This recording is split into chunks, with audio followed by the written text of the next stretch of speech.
Yeah. So, wait, that's annoying, having that there. This is a shit background. Back here, yeah? The good old space, the good old place. Let me get my chair, one sec. Well, how do you do, young Willie McBride? Do you mind if I lay here down by your graveside and sit for a while neath the warm summer sun? I've been walking all day and now I'm nearly done. Here's the thought coming your way. Okay, this is the thought I was having this morning. I said to myself, why don't people consider the environmental, ecological situation that we find ourselves in, the perilous situation, by the way, why don't people, the vast majority of people anyway, consider it serious? Most people are going about their days maybe pacifying themselves through sub-political action, okay? Sub-political action, if you don't know what it is, because I didn't know what it was before I saw the video by Like Stories of Old, where he discusses sub-political action. Like, check it out. There's the video there. In fact, there's a growing movement that is built upon this idea that we can change things for the better by changing our individual lifestyles. Beck observed this too and referred to it as sunpolitics, the increasing focus on one's personal lifestyle as a tool for political action. But, so most people are just pacifying themselves, like thinking that recycling is sufficient, thinking that reusing is sufficient, and thinking that reducing is sufficient. These things, at the individual level, are negligible in terms of their effect on the climate and our ecological situation. Negligible. These problems must be addressed way upstream of the individual taking advantage of certain products and services that are available to them, made available to them by the economy.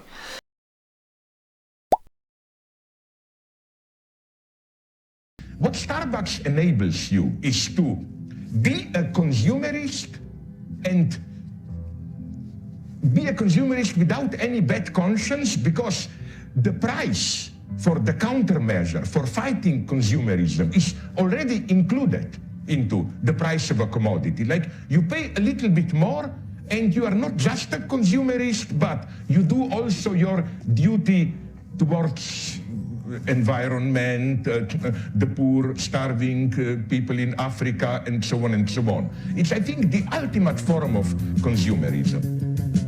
Okay, so why don't most people think about the environmental question or ecological question? And I have a funny feeling it's because we humans have a physiological body, or a Paleolithic body, and also a Paleolithic mind. But caveat, plonked on top of that Paleolithic mind is the neocortex, that part of the brain that we might call the most advanced, the newest in terms of evolution, and it's where apparently rationality is housed. Okay, so we have Paleolithic brains, emotions, and bodies. So for the most part, when our evolutionary bases are covered, when we have sufficient food and water, when we have security and shelter, and when we have good social cohesion, when those bases are covered, our minds and our bodies are thinking, hey baby, we've done it, we're here, yippee, no need to worry. That's what our minds and bodies are thinking. The Paleolithic mind and body, that's an important caveat.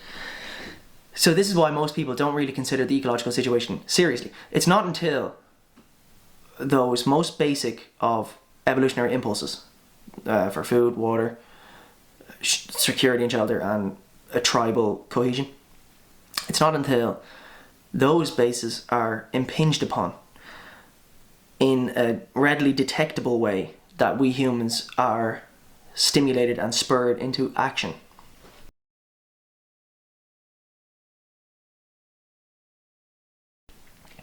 Okay, so we have now in today's world a new landscape of threats, of hyper-novel threats. An example being the example given by Rachel Carson in Silent Spring. What a book! Amazing book. DDT. Oh god, I forget what that stands for. But DDT was a pesticide that used to be used widely in America in the 50s and 60s, say. And Rachel Carson was the first to observe the negative impacts that this was having on the surrounding ecology. Now, let's get one thing straight. At the time, people weren't observing their ecology and thinking, okay, shit's hitting the fan out here. And then making the clear link between the sudden uptick in DDT use and that negative effect. That correlation was made visible by Rachel Carson and her brilliant work. That's an example of a hyper-novel threat that's affecting our surrounding ecology, but it also obviously affects us because we're a part of that ecology. Other examples include the PFAS chemicals, the forever chemicals. Check out this video. Somewhere there. Or just, in the description there should be a link to the video where I discuss PFAS. PFAS chemicals, forever chemicals, these are chemicals that disrupt the endocrine system in humans, and they're in concentrations in rainwater around the globe that far exceed EPA limits. What the hell? That's crazy. What's another example of a hyper-novel threat?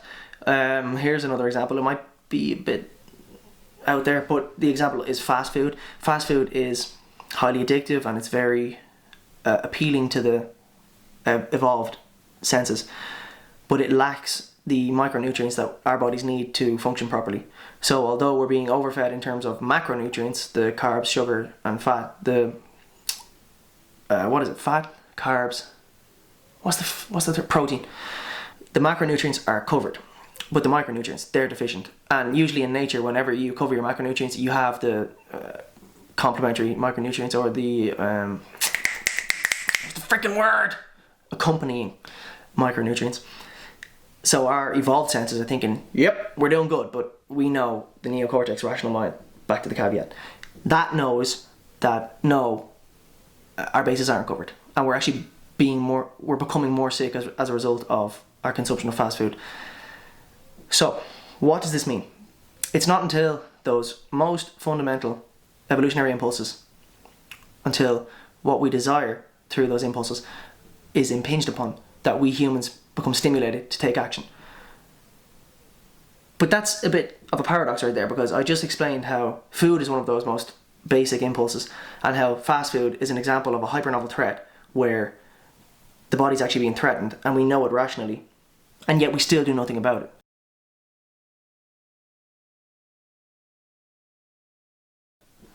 So this comes back to the fact that we humans have Palaeolithic bodies and minds. Because the body is thinking it's all good by eating fast food, the mind, despite knowing rationally that this is a problem, doesn't reach sufficient activation energy to actually do something about the problem. For the most part, that's why I said most people don't really care about the ecological situation. But of course, many people, myself included, do care about the perilous ecological situation we find ourselves in. So I think that's why. That was the thought that I had this morning. I think that's why we humans have Palaeolithic bodies and minds, and when our fundamental evolutionary impulses and the basic desires that those impulses seek to satisfy or seek to obtain through those impulses, once those are satisfied or obtained, our minds and bodies just shut off. We're like, no, we're all good. And this is terrible because look, we humans are knowingly, by the rational neocortex area of the brain, on a self-terminating trajectory. If you were to eat fast food for the rest of your life, only fast food, you would die sooner rather than later. Definitely. And before you die, your quality of life will be severely diminished. So we know that, and yet we do nothing about it. So that is the predicament we find ourselves in. That's the quandary that we find ourselves in. What do we do about this? What the frick do we do about this?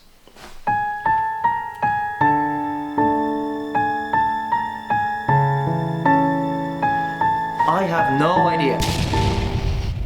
What am I thinking, that I'm just going to lay out the problem and then not provide a potential solution? That's crazy. Jeez, of course I have a potential solution. I just forgot what it was, and then after rewatching what I just said, now I remember. So this comes back to the caveat, the neocortex.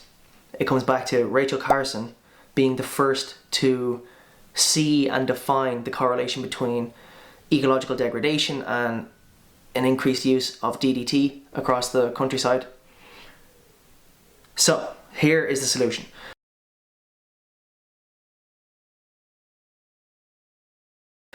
We need to provide, through a decent media platform, be that social media or, legacy mass media. I think it's going to be social media. We need to provide the relevant information. What do I mean by that? I mean, back in Carson's day, the relevant information was understanding the chemistry of how DDT affected ecology and understanding the link between that and it being negative for ecology and it being negative ultimately for humans too. When that link is made clearly visible, when scientists or science communicators communicate that link, when they convey that message clearly, despite we humans being Paleolithic in our minds and bodies, that part of us that can abstract, that has the capacity for abstraction, that is the neocortex, that part of us that is logical and has the reasoning capacity, that part of us lights up and says, okay, that's a problem. That is a problem for the lower parts of me. And so then there's actually a bidirectional flow of information and influence between the neocortex and the lower sort of limbic system, let's say, in the brain. Then the limbic system understands hyper-novel threats to be a threat, and only then do we become stimulated into action. Well, only then do we achieve that activation energy necessary to then subsequently act. And actually I have a great personal example of this.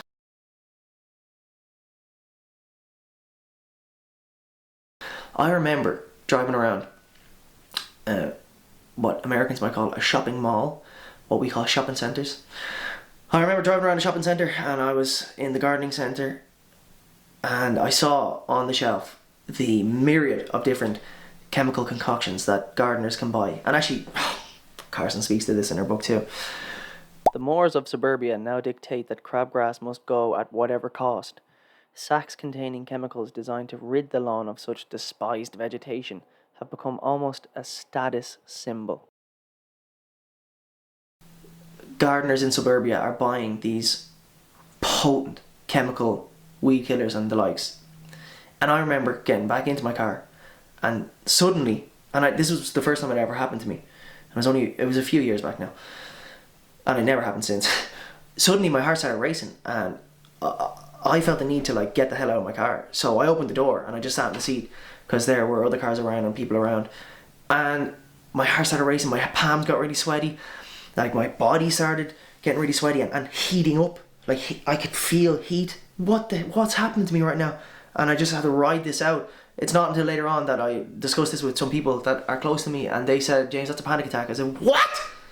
I had a panic attack? Whoa, that's crazy. But that was because my neocortex saw the myriad of colourful chemical concoctions on offer to gardeners. I understood, okay, gardeners are actually buying these because they're on offer here in the shop and then applying them. Why else would they buy them to their garden? And then those chemicals are being washed off into suburban drains and whatnot and getting into the water supply, and it's I'm drinking that water, oh my god. So that message went from my neocortex down into the limbic brain, the limbic system, that just kicked off a response that would be useful in the savannah were it a lion that I saw that was suddenly just running at full tilt towards me and my tribe. Then that sort of panic response would be useful. But here in our hyper-novel landscape of threats, such a response is not useful, and so instead I opt to take this response of discussing these things and disseminating this important information.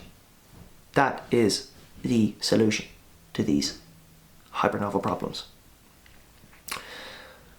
Information dissemination, where people understand that these hyper-novel threats are actually impinging upon our most basic of evolutionary goals, desires, our ancestral ambitions, and only then will the vast majority of people then clue themselves into the ecological situation. Only when that link is made clearly visible to them, how this ecological situation, the perilous ecological situation, is currently negatively affecting their lives and will only continue to ramp up in terms of its negative effects on their lives. Only then, I think, will we stand a chance of solving this problem. But I may be wrong, and actually in this space there are a lot of seriously great thinkers, like Daniel Schmachtenberger comes to mind, Tristan Harris, obviously, Nate Hagans, Brett Weinstein. There's so many, Heather Hine too.